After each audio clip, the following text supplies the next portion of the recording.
গোটা পৃথিবীটাই অসংখ্য রহস্য ভরা। এর মধ্যে কিছু মানব সৃষ্ট, আবার কিছু প্রকৃতি দ্বারা সৃষ্ট।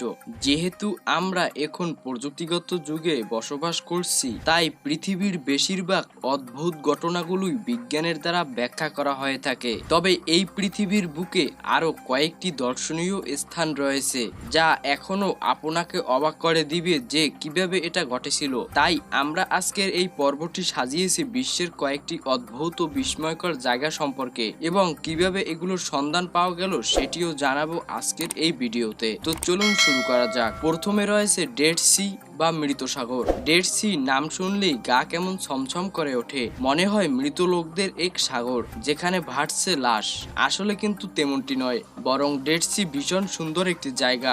ডেড সির পানি এতটাই ঘন যে ওই পানিতে কেউ চাইলে শুয়েও থাকতে পারে। শুধু তাই নয়, পানিতে শুয়ে শুয়ে বইও পড়া যায় এখানে। তবে এর নাম কেন ডেড সি হলো? নাম ডেড সি হলেও এটি কিন্তু মোটেও কোনো সি বা সাগর নয়। মৃত সাগর নাম হলেও এটা আসলে একটি হ্রদ। অনেক কাল আগে ফেদেরা নামে এক রাজা ছিল।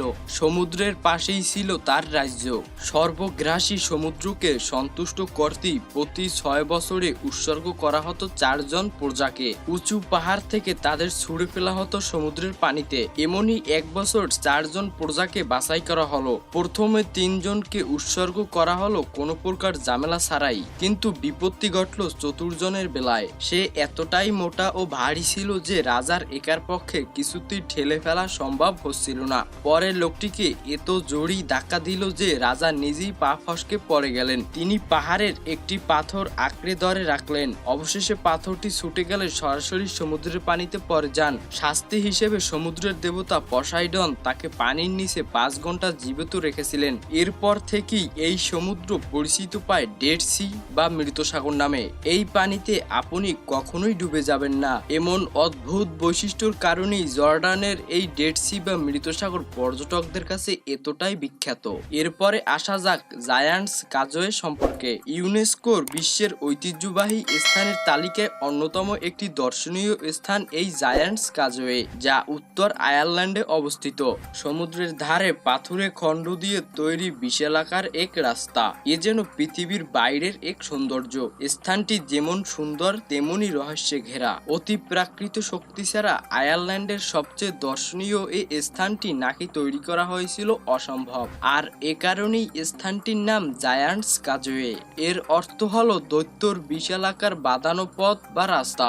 স্থানটি আয়ারল্যান্ডের অ্যান্ট্রিমের উত্তর ভাগস্থ সমুদ্র উপকূলে অবস্থিত। প্রায় 40,000 হেক্সাগোনাল পাথরের বিশালাকার সব কলাম দিয়ে তৈরি করা হয় জায়ান্টস কাজওয়ে। প্রাকৃতিকভাবে তৈরি হয়েছে রাস্তা বা রাস্তার পাশের দালান। এ দালানগুলো অনেকটাই সাও পাওলো শহরের মতোই দেখা যায়। এটা 19 শতক থেকে পর্যটকদের নজরে আসে। এরপর থেকে এখানে দেশ বিদেশ থেকে পর্যটকদের আনাগোনা লেগেই আছে। তাই হয়তো এটা ইউনাইটেড কিংডমের অন্যতম জনপ্রিয় প্রাকৃতিক বিস্ময় হিসেবে সবার মধ্যে পরিচিত। এটি উত্তর আয়ারল্যান্ডের সর্বাধিক দর্শনীয় একটি পর্যটন কেন্দ্র, এবং সৌন্দর্যের দিক থেকে এটা বিশ্বের অন্যতম একটি বিস্ময়কর স্থান। এরপরে রয়েছে পামুক্কেল। তুরস্কে অবস্থিত পামুক্কেল একটি গরম পানির ঝর্ণা। দক্ষিণ পশ্চিম তুরস্কের মেন্দেরেস নদীর উপত্যকায় অবস্থিত পামুক্কেল জলপ্রপাত তুরস্কের অন্যতম সেরা পর্যটন আকর্ষণ। এই স্থানটি বিখ্যাত মূলত এর দারুণ সব গরম পানির ঝর্ণার কারণে। প্রাচীনকাল থেকেই এই ঝর্ণা সকলের মনোযোগ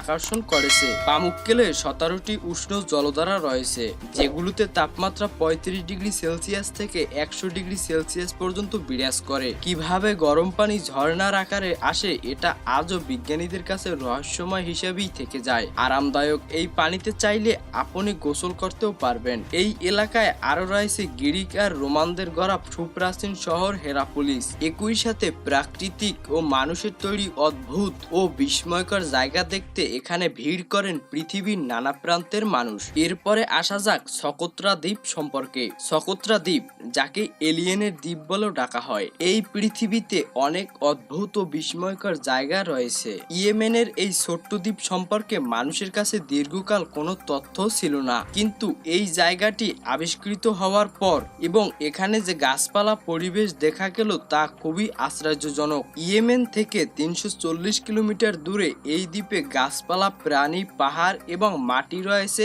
আর 5টা দ্বীপের মতোই, কিন্তু এখানের অধিকাংশ গাছপালা প্রায় 2 কোটি বছরের পুরানো। সকোত্রা দ্বীপে থাকা 2000 কোটি বছরের পুরানো গাছের প্রজাতি এখনো কিভাবে শুধুমাত্র পৃথিবীর এক অংশই টিকে রয়েছে তা আজও বিজ্ঞানীদের কাছে অত্যন্ত বিস্ময়ের। এখানে আসা বিজ্ঞানী গবেষকদের দাবি এই দ্বীপে প্রায় 800 রকমের বিরল প্রজাতির প্রাণী ও গাছপালা রয়েছে, যা বিশ্বের অন্য কোথাও পাওয়া যায় না। দ্বীপের গাছপালা দেখে মনে হয় হলিউডের কোনো মুভিতে দেখানো কাল্পনিক জগৎ। এই দ্বীপে গাছ থেকে যে রস বের হয় তা রক্তের মতো লাল। সেই রস থেকে লোবান নামের এক ধরনের সুগন্ধযুক্ত পদার্থ তৈরি করা হয়। 2008 সালে এই অদ্ভুত সকোত্রা দ্বীপটিকে ইউনেস্কো ওয়ার্ল্ড হেরিটেজের তালিকায় অন্তর্ভুক্ত করেছে। সকোত্রা সহ 4টি দ্বীপে মোট 60,000 মানুষের বসবাস। প্রতি বর্গ কিলোমিটারে মাত্র 11 জন মানুষ বাস করে। 4টি দ্বীপ ছাড়াও 2টি ছোট্ট পাথুরে দ্বীপ রয়েছে যেখানে মানুষ নয়, সামুদ্রিক পাখির বাস। এরপরে আসা যাক ডেন্সিয়া ল্যান্ডস্কেপ। জাংয়ে ডেন্সিয়া ল্যান্ডস্কেপ পাহাড়টি চীনের গানসুতে জাংয়ে ন্যাশনাল জিও পার্কে অবস্থিত। দেখতে এই পাহাড়টি বেশ রঙিন ও পাথরের স্তর বিশিষ্ট। এমন রঙিন হওয়ার কারণ নাকি এই পাথরগুলো 24 মিলিয়ন বছর ধরে জমা পড়ে আছে বলে এমন স্তর বিশিষ্ট রঙিন আকৃতির হয়েছে। বৃষ্টি এবং সময়ের সাথে টেকটনিক প্লেটগুলোর স্থানান্তরের ফলে এই অত্যন্ত সুন্দর ল্যান্ডফর্ম এবং কাঠামো তৈরি হয়। এটি বিশ্বের অন্যতম প্রাকৃতিক বিস্ময় হিসেবে পরিচিত। এছাড়াও এটি একটি আলোচিত পর্যটক কেন্দ্র। সারা বছরই এখানে প্রায় ভিড় লেগেই থাকে। তো আপনার কাছে সবচেয়ে বৈচিত্র্য ও বিস্ময়কর জায়গা হিসেবে কোনটিকে ভালো লাগে জানাতে পারেন কমেন্ট বক্সে। দেখা হচ্ছে পরবর্তী কোনো ভিডিওতে। ধন্যবাদ।